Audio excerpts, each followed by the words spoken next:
দীপ্ত রাতের সংবাদে আমন্ত্রণ জানাচ্ছি আমি তারান্নুম জুথি। শুরুতেই জানাবো সংবাদ শিরোনাম। জুলাই অভ্যুত্থানের 2 বছর পূর্ণ কাল। 36 দিনের আন্দোলনে পতন হয় শেখ হাসিনা সরকারের, কোনো দল বা একক কৃতিত্বে নয় বলছেন প্রধানমন্ত্রী।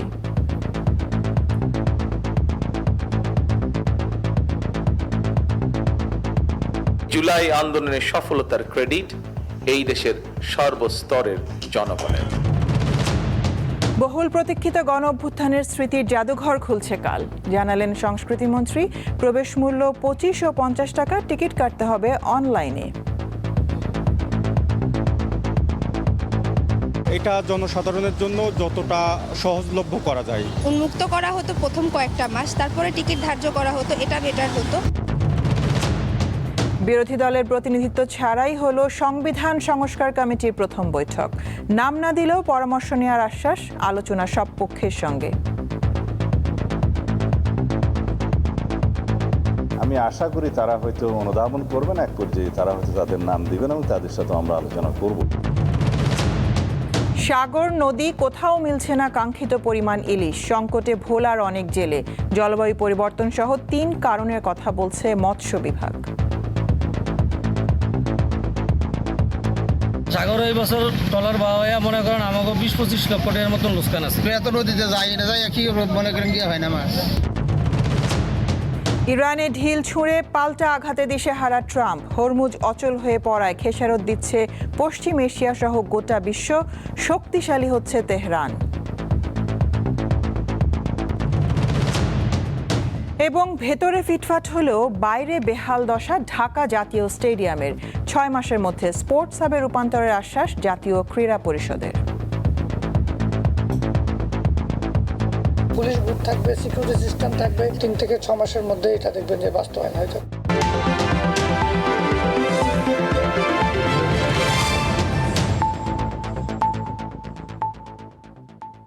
2024 সালের জুলাই মাস দেশের ইতিহাসের পৃষ্ঠায় উৎকীর্ণ এক দাবানল বিস্ফোরিত অগ্নিময় অধ্যায়। সময়ের পিঠে এপিটাফ রেখে কালের যাত্রায় দ্রুত পেরিয়ে যাচ্ছে দিনক্ষণ। ওই অভ্যুত্থানে সারা দেশের নাগরিক শক্তির এক অভূতপূর্ব ও দুঃসাহসী ঐক্য গড়ে ওঠে, যা চেপে বসা শেখ হাসিনার দীর্ঘ 1.5 দশকের নাগপাশকে উৎখাত করে। সংবাদের শুরুতেই থাকছে সেই দিনলিপির কথা। মুক্তিযোদ্ধার সন্তান নাতিপুতিরা কেউ মেধাবী না, যত রাজাকারের বাচ্চারা নাতিপুতি হলো মেধাবী, তাই না? গণ অভ্যুত্থানের ক্ষমতাচ্যুত শেখ হাসিনার এই বক্তব্যকেই তার পতনের টার্নিং পয়েন্ট হিসেবে অনেকে মনে করেন। যদিও তার 16 বছরের দুঃশাসনের বিরুদ্ধে জনগণের ক্ষোভ দীর্ঘদিনের, যার মূল বহিঃপ্রকাশ শুরু হয় 2024 সালের জুলাই থেকে। টানা 36 দিনের আন্দোলনে পতন ঘটে হাসিনা সরকারের। সরকারি চাকরিতে কোটা বাতিলের বিরুদ্ধে 1 জুলাই ছাত্র সমাবেশ ও বিক্ষোভ দিয়ে আন্দোলনের শুরু। 7 জুলাই পালন হয় বাংলা ব্লকের। স্থবির হয়ে পড়ে রাজধানী।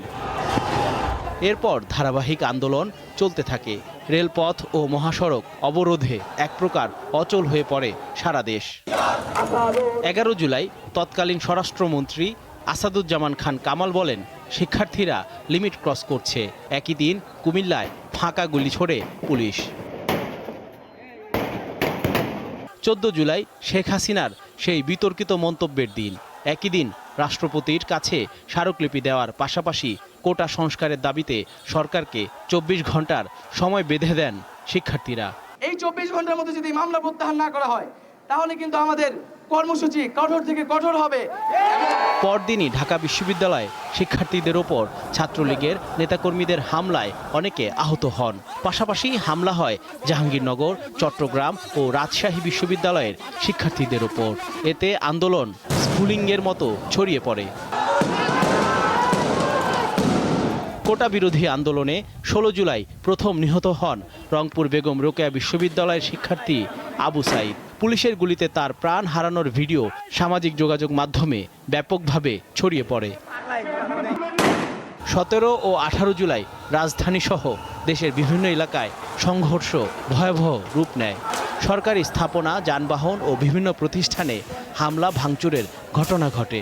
আইন শৃঙ্খলা বাহিনীর সঙ্গে সংঘর্ষে হতাহত বাড়তে থাকে। আন্দোলন আর শুধু কোটা ইস্যুতে সীমাবদ্ধ থাকে না, মোতায়েন করা হয় বিজিবি। 19 জুলাই রাতে সরকার দেশজুড়ে কারফিউ জারি করে, মোতায়েন করা হয় সেনাবাহিনী। বন্ধ হয়ে যায় মোবাইল ইন্টারনেট, পরে ব্রডব্যান্ড ইন্টারনেটও সীমিত করা হয়।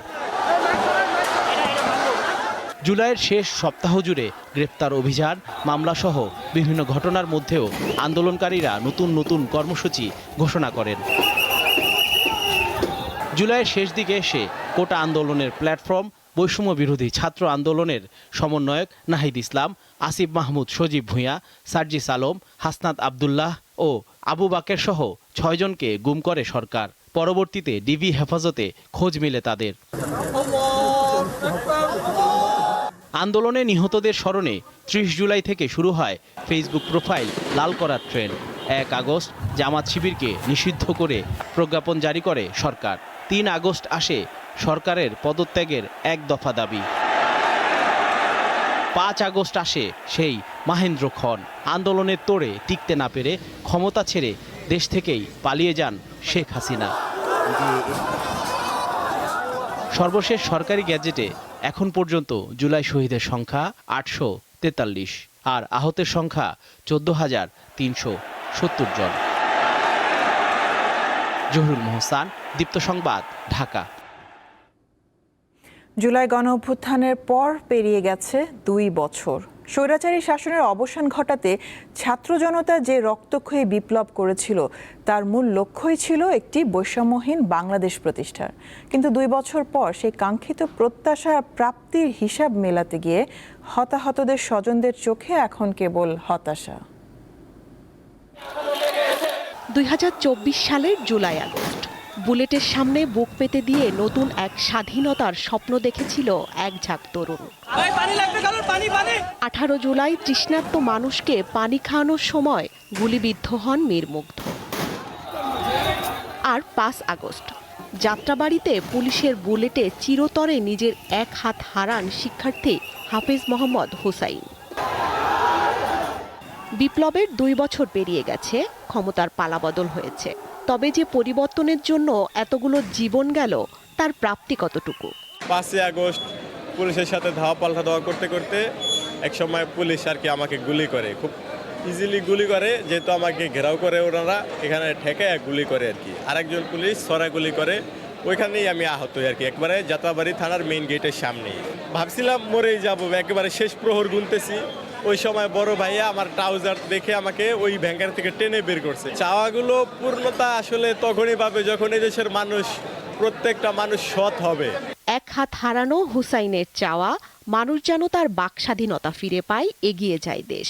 এই দেশটাকে এমনভাবে গঠন করতে হবে যেন কোনো ফ্যাসিবাদ মাথাচাড়া দিয়ে না ওঠে, মানুষ যেন তার পূর্ণ অধিকার ফিরে পায়, মানুষ যেন তার বাক স্বাধীনতা ফিরে পায়। এদিকে শহীদ পরিবারগুলোর কান্না আজও থামেনি। মুগ্ধর যমজ ভাই স্নিগ্ধর চাওয়া এত ত্যাগ যেন বিফলে না যায়। যারা জুলাইতে তাদের সর্বোচ্চ ত্যাগ দিয়েছে, আমার ভাইয়ের মতন যারা শহীদ হয়েছে, যারা আহত হয়েছে, তারা কিন্তু রাস্তায় এসেছিল। সবথেকে বড় যে তাদের প্রত্যাশা সেটি ছিল এই যে ফ্যাসিস্ট রাষ্ট্র কাঠামো আছে, সেই রাষ্ট্র কাঠামোর পরিবর্তন। আমরা 2 বছর অতিক্রম করতে যাচ্ছি, কিন্তু এই রাষ্ট্র কাঠামো পরিবর্তনের এখন পর্যন্ত শুধুমাত্র আমরা আশ্বাসই পেয়েছি। এই 2 বছরে আমরা কোনো দৃশ্যমান উদ্যোগ দেখতে পারিনি। বৈষম্যহীন সমাজ গড়ার যে প্রত্যাশা নিয়ে গণ অভ্যুত্থান হয়েছিল, সেই স্বপ্ন এখনো অধরা। জুলাই বিপ্লবের প্রকৃত প্রাপ্তি তখনই আসবে যখন দেশের প্রতিটি নাগরিকের অধিকার ও সুশাসন নিশ্চিত করে মানবিক বাংলাদেশ গড়ে উঠবে। স্বস্তিকা সিংহ, দীপ্ত সংবাদ, ঢাকা। প্রধানমন্ত্রী তারেক রহমান বলেছেন, জুলাই গণঅভ্যুত্থান কোনো একক দল বা ব্যক্তির নয়, এর কৃতিত্ব জনগণের। বিকেলে রাজধানী কৃষিবিদ ইনস্টিটিউশনে এক অনুষ্ঠানে এই কথা বলেন তিনি। এ সময় দেশ গড়ার আহ্বান জানিয়ে প্রধানমন্ত্রী বলেন, সরকার জ্বালানি তেল ও গ্যাস সমস্যা সমাধানের চেষ্টা করছে।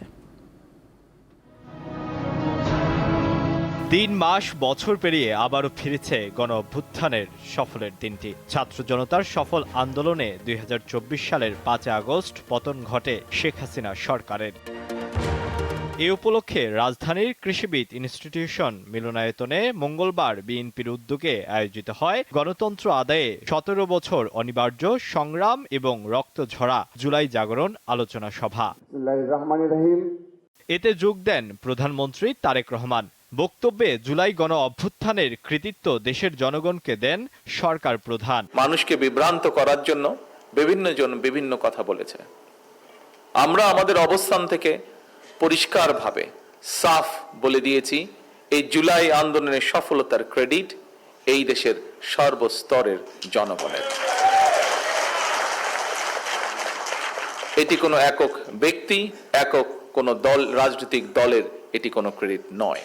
এ সময় জ্বালানি, তেল ও গ্যাস সমস্যায় মানুষের ভোগান্তির কথা তুলে ধরে প্রধানমন্ত্রী বলেন, এই সংকটের জন্য দায়ী বিগত সরকারের দুর্নীতি। অনেকেই বলছেন যে বিভিন্ন বাসা বাড়িতে বা বিভিন্ন মিল ফ্যাক্টরিতে গ্যাস পাওয়া যাচ্ছে না, ফলে হয়তো অনেক জায়গায় অনেক মিল ফ্যাক্টরি চালানো যাচ্ছে না, অনেক বাসা বাড়িতে হয় না, রান্না বান্না করা যাচ্ছে না। ইয়েস, উই অ্যাডমিট সমস্যা আছে, কিন্তু সমস্যার সমাধানের জন্য আমরা নিরন্তর কাজ করারও চেষ্টা করছি। গত 17 বছর ধরে বাংলাদেশ পেট্রোলিয়াম কর্পোরেশন একটি সংস্থা আছে বাপেক্স নাম, যাদের দায়িত্ব হচ্ছে যে বাংলাদেশে আমাদের কোথায় কি গ্যাস তেল কি আছে এই কূপগুলো তারা খনন করবে। গত 17 বছরে বাপেক্সকে একদম পঙ্গু করে বসিয়ে রাখা হয়েছিল। সব তর্ক বিতর্ক এড়িয়ে দেশ পুনর্গঠনে সকল রাজনৈতিক দলের প্রতি আহ্বান জানান প্রধানমন্ত্রী। আলোয়ান খান, দীপ্ত সংবাদ, ঢাকা। জুলাইকে ভুলিয়ে দেওয়ার চেষ্টা চলছে বলে অভিযোগ করেছেন জামায়াতে ইসলামের আমির ও বিরোধী দলীয় নেতা শফিকুর রহমান। রাজধানীতে সকালে আজাদী সংগ্রামের পটভূমিতে জুলাই বিপ্লব 2024 শীর্ষক বইয়ের মোড়ক উন্মোচন অনুষ্ঠানে এমন অভিযোগ করেন তিনি। জামায়াতের আমির আরও বলেন, আধিপত্যবাদের কাছে মাথা নত করতে রাজি নয় তার দল। গণভোটের রায় মেনে নিতে সরকারের প্রতি আহ্বান জানান তিনি।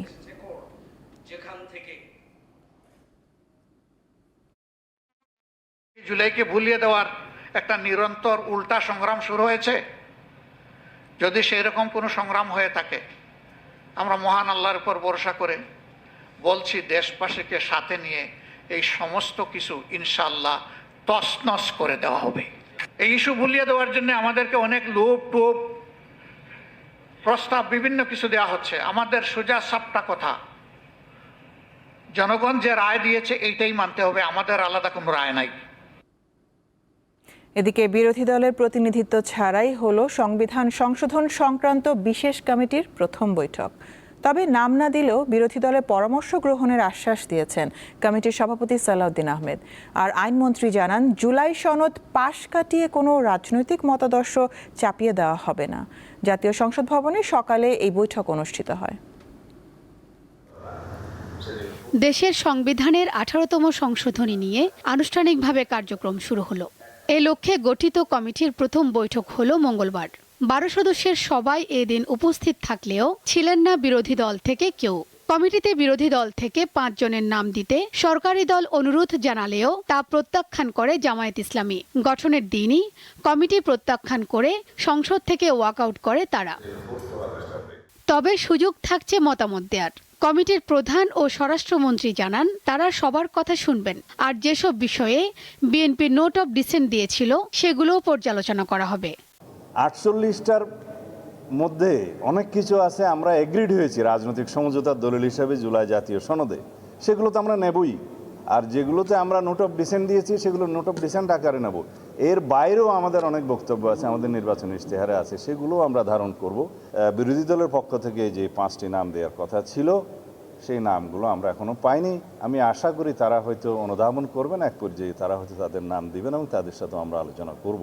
বৈঠক শেষে আইনমন্ত্রী জানান, জুলাই সনদ বিবেচনায় রেখে বিএনপির নির্বাচনী ইশতেহারের আলোকে সংবিধান সংশোধনের সুপারিশ করবে কমিটি। জুলাইয়ের চেতনাকে বাস্তবায়ন করার জন্য, জুলাই সনদের প্রতিটি অনুচ্ছেদকে অক্ষরে অক্ষরে পালন করার জন্য আমরা একটি সংশোধনী প্রস্তাব নিয়ে আসবো এই সংসদে, যে প্রস্তাবের মধ্য দিয়ে জুলাই শহীদদের স্বপ্নের বাংলাদেশের একটি বাস্তবায়ন হবে। প্রথম বৈঠকে কমিটির কাজের পদ্ধতি এবং কাদের সঙ্গে আলোচনা করা হবে সে বিষয়ে প্রাথমিক সিদ্ধান্ত হয়।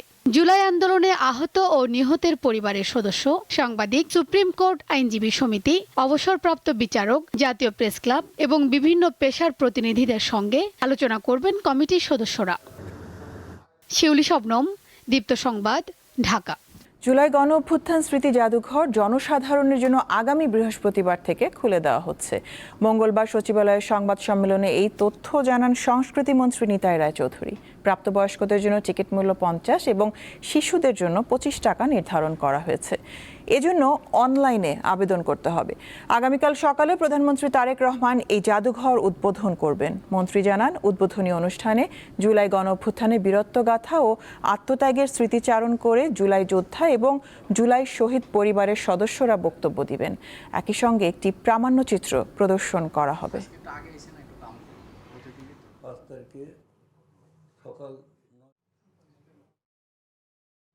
মাননীয় প্রধানমন্ত্রী জুলাই স্মৃতি জাদুঘর শুভ উদ্বোধন ঘোষণা করবেন। উদ্বোধন শেষে এসে আমাদের আলোচনা সভা এবং এর পরপরই আমাদের সাংবাদিকরা তো সব জায়গায় সবসময় যাবে, সাংবাদিক গণমাধ্যম, তারপর প্রিন্টিং মিডিয়া, তারপর সোশ্যাল মিডিয়া এবং অনলাইন মিডিয়া সব কিছুই ওপেন থাকবে। জুলাই স্মৃতি জাদুঘরে প্রবেশ মূল্য ও টিকিটের জন্য অনলাইনে আবেদন নিয়ে মিশ্র প্রতিক্রিয়া রয়েছে জনসাধারণের মাঝে। দীপ্ত সংবাদের নিয়মিত আয়োজন জনতার কথায় থাকছে সেই প্রসঙ্গ।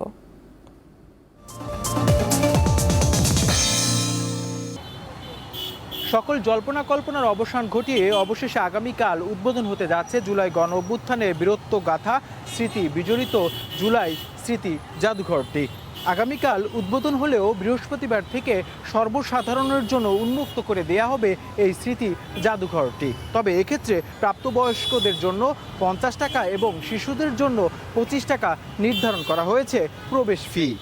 এ নিয়ে কি ভাবছেন সাধারণ মানুষ, জানবো জনতার কথার আজকের পর্বে। একটা ইতিহাসকে জানার জন্য এই প্রকল্পটি নেওয়া, তো এটা জনসাধারণের জন্য যতটা সহজলভ্য করা যায়, যাতে যেমন আমি আজকে আসলাম, আমি আজকে আমার মনে হলো যে আমি জাদুঘরটা দেখব, আমি যাতে এসে সঙ্গে সঙ্গে তাৎক্ষণিকভাবে দেখতে পারি। ফার্স্ট অফ অল যদি উন্মুক্ত করা হতো প্রথম কয়েকটা মাস, তারপরে টিকিট ধার্য করা হতো, এটা বেটার হতো। আর অনলাইনটা না করে অফলাইন টিকিট করাটা বেটার হতো। 10 টাকা 20 টাকা গণহারে টিকিট দিয়ে যদি নিয়মিত যাতায়াত করে লোকজন, তাহলে এটার প্রতিভাটা রক্ষা পাবে আমার মনে হয়। আর না হলে এটা একটা বাংলো হিসাবে পড়ে থাকবে। এটা নতুন প্রজন্মের জন্য, আমাদের পরের জেনারেশনের জন্য খুবই গুরুত্বপূর্ণ একটা স্মৃতি। মনে চাইতাম বললে তোমরা করেছি হিসাবে আমাকে টিকিট একটু 20-30 টাকা হইলে আমাকে ভালো হয় আর কি। আমরা তো টাকা দিয়ে চাইতে পারুন না, টিকিট করতে পারুন না, আর দেখতেও পারুন না।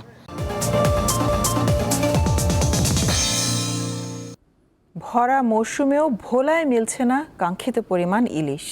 এতে লোকসানে পড়ছেন জেলেরা। সংকটের প্রভাব পড়েছে মাছ ঘাট ও আড়তগুলোতেও। সাগরে 58 দিনের নিষেধাজ্ঞা শেষ হলেও কাঙ্ক্ষিত ইলিশ পাচ্ছেন না ভোলার জেলেরা। কয়েকদিন সাগরে অবস্থান করে নামমাত্র মাছ নিয়ে ফিরছেন তারা। এতে ট্রলারের জ্বালানি, খাবার সহ অন্যান্য খরচই উঠছে না। টানা লোকসানে অনেক জেলে বেকার হয়ে পড়েছেন। কেউ কেউ জাল বিক্রি করতেও বাধ্য হচ্ছেন। সিঙ্গারের কারণে মাছ ধরতে পারি না, তারপরে আপনার ট্রলিংয়ে জাল নষ্ট করে, তারপর আমরা চাইলে 5 লাখ টাকা বাজার নিয়ে যাই। মা এবার কামড়া যায় 3 দিন থেকে মাত্র 5টা মাছ দিয়েছি। সাগরে যাই লাহারের জন্য, সিঙ্গেলের জন্য, বাতাসের জন্য থাকতাম পারি না। মাছগুলো না খাওয়াতে আমরা কতদিন আর ফিশিং করি, এই কারণে আমরা আর লাল লাল দিয়ে ফিশিং করে মাছ টাছ পাই না। মাছ নেই, আমরা যে 20 জন মানুষ যাই, আরও উত্তরোত্ত মাছ কোথায় নেই। সংকটের প্রভাব পড়েছে জেলার মাছ ঘাটগুলোতে। দৌলত খান, ইলিশা, তুলাতুলি, নাছির মাঝি ঘাট সহ অর্ধশতাধিক মাছ ঘাটে এখন নেই আগের কর্মচাঞ্চল্য। মাছের সংকটে বিপাকে আড়তদাররাও। মাছ নেই, সাগরেও মাছ নেই। আমরা সাগরে এই বছর ট্রলার বাওয়া মনে করেন আমাকে 20-25 লক্ষ টাকার মতন লোকসান আছে। এত নদীতে যাই না যাই কি মনে করেন গিয়ে হয় না মাছ, লাভ আছে। ঘাটালো অনেক কষ্ট হচ্ছে, ব্যবসা খারাপ, যারা কাজ কাম করে লেবার টেবার আছে অবস্থা খারাপ। মৎস্য বিভাগের কর্মকর্তাদের মতে জলবায়ু পরিবর্তনের বিরূপ প্রভাব, নদী সাগরের মোহনায় ডুবোচর সৃষ্টি এবং অতিরিক্ত আহরণের কারণে কমেছে ইলিশের উৎপাদন। এখন বর্তমানে নদী এবং সাগরে মাছের উৎপাদন একটু কমে গিয়েছে। আগস্টের শুরুতে নদী এবং সাগরে ইলিশের উৎপাদন বৃদ্ধি পাবে। গত অর্থবছরে জেলায় ইলিশ উৎপাদন হয়েছে 1,81,342 মেট্রিক টন। চলতি অর্থবছরে লক্ষ্যমাত্রা ধরা হয়েছে 1,85,000 মেট্রিক টন। তবে মৌসুমের শুরুতেই আশানুরূপ ইলিশ না পাওয়ায় উদ্বিগ্ন সংশ্লিষ্টরা। দীপ্ত বার্তাকক্ষ। ঢাকার অন্তত 3টি শিক্ষা প্রতিষ্ঠানের সংঘর্ষে জড়িয়েছেন ছাত্রদল ও ছাত্র শিবিরের নেতাকর্মীরা। মঙ্গলবার জগন্নাথ বিশ্ববিদ্যালয় ঢাকা কলেজ ও বংশালের আলিয়া মাদ্রাসা এলাকায় দুই গ্রুপের মধ্যে ধাওয়া পাল্টা ধাওয়া ইট পাটকেল নিক্ষেপের ঘটনা ঘটে। এতে দুই পক্ষের নেতাকর্মী আহত হন। সন্ধ্যায় ছাত্র শিবির সরে গেলে পরিস্থিতি শান্ত হয় এবং ছাত্রদল বিভিন্ন জায়গায় অবস্থান নেয়। ঘটনাস্থলগুলোতে বিপুল সংখ্যক পুলিশ মোতায়েন করা হয়েছে।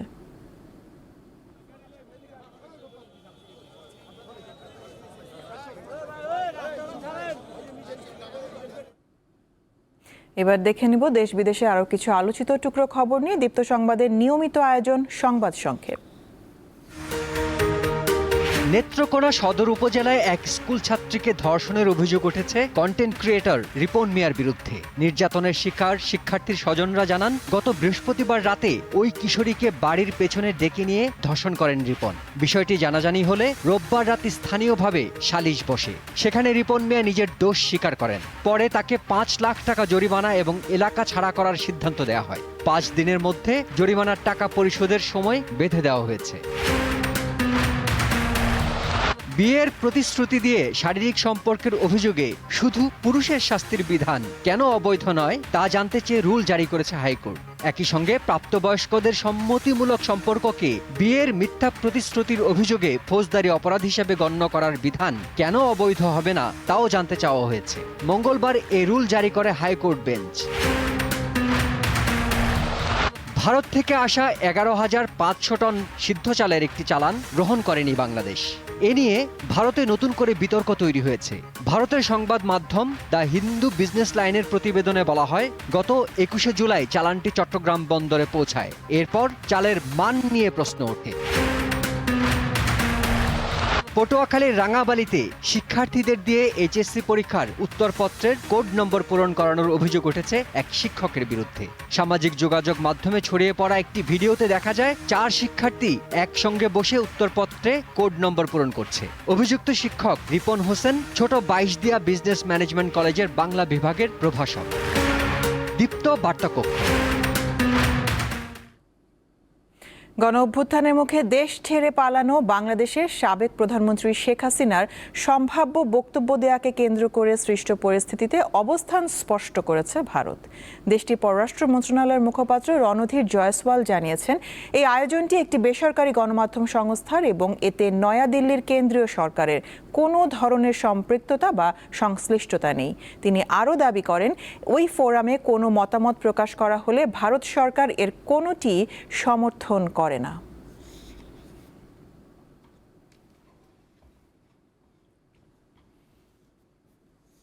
ইরানে হামলা চালিয়ে পাল্টা আঘাতে এখন দিশেহারা অবস্থা যুক্তরাষ্ট্রের প্রেসিডেন্ট ডোনাল্ড ট্রাম্পের। বিশেষ করে হরমুজ প্রণালী ইস্যুতে তার কারণে বিপাকে পড়েছে পশ্চিম এশিয়া সহ বিশ্বের বেশিরভাগ দেশ। সব মিলিয়ে যুদ্ধ থেকে বের হতে নানা উপায় খুঁজছেন মার্কিন প্রেসিডেন্ট। ইরানের সামরিক অভিযানের শুরুতে বলেছিলেন এই হামলার মূল কারণ তেহরানের শাসন ব্যবস্থা পরিবর্তন করা, কিন্তু এখন আবার সুর পাল্টে বলছেন তার লক্ষ্যই হচ্ছে গিয়ে হরমুজ প্রণালী সচল রাখা। ইরানে হামলার পর থেকেই ক্ষণে ক্ষণে কারণ ও লক্ষ্য পরিবর্তন করছেন মার্কিন প্রেসিডেন্ট ডোনাল্ড ট্রাম্প, কিন্তু এই হামলার ভার বইতে হচ্ছে উপসাগরীয় দেশগুলোকে।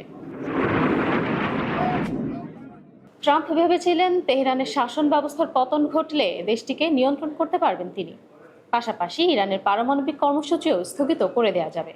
কিন্তু যুদ্ধ দীর্ঘায়িত হওয়ায় উভয় পক্ষের চাওয়া পাওয়ার সমীকরণ পাল্টে গেছে। ইরানের শক্ত প্রতিঘাত ও অনড় অবস্থানের কারণে শুরুতে ওয়াশিংটন যেসব বড় লক্ষ্যের কথা বলেছিল তা এখন সীমিত হয়ে এসেছে।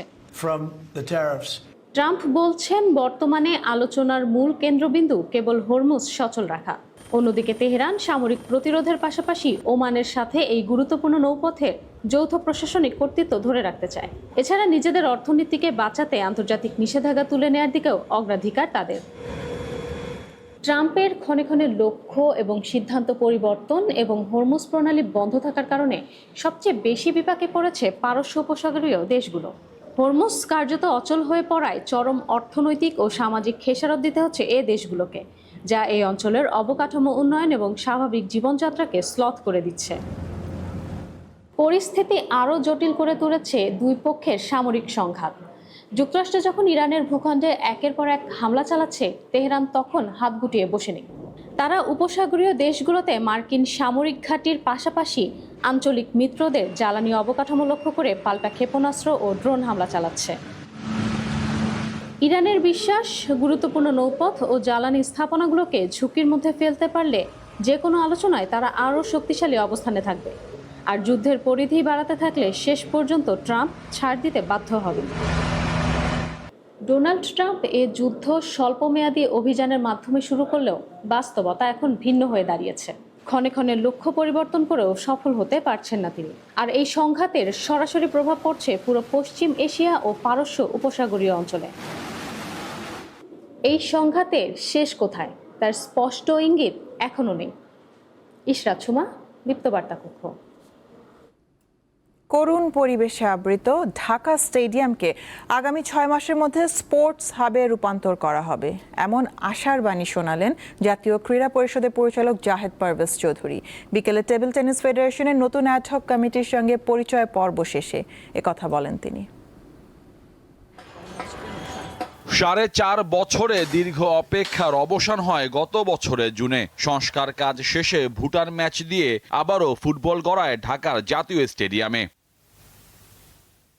কিন্তু মাঠের ভেতরের আর বাইরের পরিবেশ এখনো আকাশ পাতাল ফারাক। প্রতিদিনই হাজারো মানুষের আনাগোনা হয় গুলিস্তানের এই স্টেডিয়াম পাড়ায়। যানবাহনে অবৈধ পার্কিং, হকারদের দৌরাত্ম্য সহ নানা কারণে এখানকার ক্রীড়া বান্ধব পরিবেশটাই যেন নেই। জাতীয় স্টেডিয়াম, হকি স্টেডিয়াম, তারপরে টেবিল টেনিস বা কাবাডি, ভলিবল যে ফেডারেশন বা যেগুলো রয়েছে, ওইটা আমরা একটা স্পোর্টস হাব হিসেবে তৈরি করতে চাই। এবং পুলিশ বুথ থাকবে, সিকিউরিটি সিস্টেম থাকবে, সিসি ক্যামেরা থাকবে এবং মনে করেন সোলার লাইট সিস্টেম করে দিনে রাতে যাতে এখানে পর্যাপ্ত খেলাধুলা পরিবেশ থাকে। দ্রুত 3 থেকে 6 মাসের মধ্যে এটা দেখবেন যে বাস্তবায়ন হয়ে যাবে। জাতীয় স্টেডিয়ামে রয়েছে প্রায় 50 ফেডারেশন, তার মধ্যে একটি টেবিল টেনিস, যাদের আন্তর্জাতিক ও ঘরোয়া টুর্নামেন্টে বিভিন্ন পদক ঝুলিতে থাকলেও নেই মানসম্মত অনুশীলন স্থান। এখানে অব্যবস্থাপনা আছে, কিছু ত্রুটি বিচ্যুতি আছে, দ্রুত ব্যবস্থা নেওয়া প্রয়োজন। আমরা এটা করব, কারণ খেলাধুলার জন্য তো একটা পরিবেশ দিতে হবে। স্পোর্টসের পরিবেশের না দিলে কিন্তু আমরা ওই লেভেলের কোনো সাকসেস আশা করতে পারি না। গেল 18 জুলাই একসঙ্গে 27টি ক্রীড়া ফেডারেশনের নতুন অ্যাডহক কমিটি ঘোষণা করে জাতীয় ক্রীড়া পরিষদ। 3 মাসে স্বল্প সময়ে দায়িত্ব পেলেও বর্তমান কমিটি চাওয়া যোগ্যতার ভিত্তিতে যেন মূল্যায়ন করা হয় ফেডারেশনগুলোকে। রেজাল্টের ভিত্তিতে, অবদানের ভিত্তিতে, না হলে আমরা যারা ফেডারেশনে আছি আমাদের শুনতে হয় যে আমরা এরকম রেজাল্ট করছি, আমাদের বরাদ্দ এত কম কেন। আমি ওনার কাছে, ওনার মাধ্যম দিয়ে মাননীয় ক্রীড়া প্রতিমন্ত্রী মহোদয়ের কাছে আমাদের অনুরোধ যে বিশেষ দৃষ্টি টেবিল টেনিসের জন্য না, যারা রেজাল্ট ভালো করে তাদের প্রতি যেন দেন। এই অ্যাডহক কমিটি নির্ধারিত 90 দিন সময়ের মধ্যে নির্বাচন আয়োজনের জন্য কাজ করবে। মোহাম্মদ হাসিব, দীপ্ত স্পোর্টস, ঢাকা। শেষ করব দীপ্ত রাতের সংবাদ, শিরোনামগুলো জানাবো আরো একবার। জুলাই অভ্যুত্থানে 2 বছর পূর্ণ কাল। 36 দিনের আন্দোলনে পতন হয় হাসিনা সরকারের, কোনো দল বা একক কৃতিত্বে নয় বলছেন প্রধানমন্ত্রী।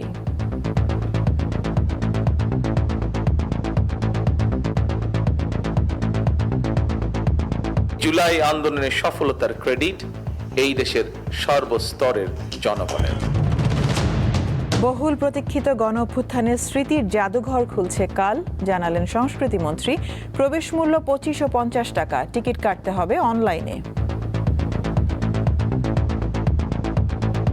এটা জনসাধারণের জন্য যতটা সহজলভ্য করা যায়। উন্মুক্ত করা হতো প্রথম কয়েকটা মাস, তারপরে টিকিট ধার্য করা হতো, এটা বেটার হতো। বিরোধী দলের প্রতিনিধিত্ব ছাড়াই হলো সংবিধান সংস্কার কমিটির প্রথম বৈঠক। নাম না দিলেও পরামর্শ নেওয়ার আশ্বাস, আলোচনা সব পক্ষের সঙ্গে। আমি আশা করি তারা হয়তো অনুধাবন করবেন, এক পর্যায়ে তারা হয়তো তাদের নাম দিবেন এবং তাদের সাথে আমরা আলোচনা করব। সাগর নদী কোথাও মিলছে না কাঙ্ক্ষিত পরিমাণ ইলিশ, সংকটে ভোলার অনেক জেলে। জলবায়ু পরিবর্তন সহ 3 কারণের কথা বলছে মৎস্য বিভাগ। সাগর এই বছর টলার বাওয়া মনে করেন আমাকে 20-25 লক্ষ টাকার মতন লোকসান আছে। এত নদীতে যাই না যাই কি মনে করেন গিয়ে হয় না মাছ। ইরানে ঢিল ছুঁড়ে পাল্টা আঘাতে দিশেহারা ট্রাম্প। হরমুজ অচল হয়ে পড়ায় খেসারত দিচ্ছে পশ্চিম এশিয়া সহ গোটা বিশ্ব। শক্তিশালী হচ্ছে তেহরান। ভেতরে ফিটফাট হলেও বাইরে বেহাল দশা ঢাকা জাতীয় স্টেডিয়ামের। 6 মাসের মধ্যে স্পোর্টস হাবে রূপান্তরের আশ্বাস জাতীয় ক্রীড়া পরিষদের। পুলিশ বুথ থাকবে, সিকিউরিটি সিস্টেম থাকবে, 3 থেকে 6 মাসের মধ্যে এটা দেখবেন যে বাস্তবায়ন হয়ে যাবে। এ ছিল এখনকার মতন। আমি তারান্নুম জুথি বিদায় নিচ্ছি। দর্শক, আরও তথ্য বিনোদনের সংবাদ জানতে যুক্ত থাকুন দীপ্ত টিভির ডিজিটাল প্ল্যাটফর্মগুলোতে। এতক্ষণ সাথে থাকার জন্য ধন্যবাদ সবাইকে।